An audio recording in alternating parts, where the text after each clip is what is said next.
রাধা রানীর কলসিখানি যায় চলে ভাসি, অষ্ট সখী কানাইকে জানায় মিনতি।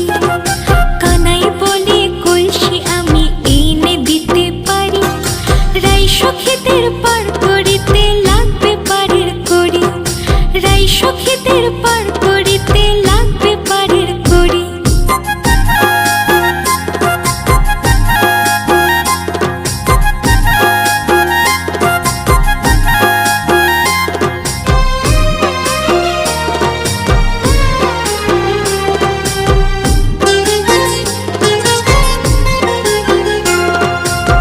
সখীরা বলে কানাই পারের করি নাই, যত খুশি ননি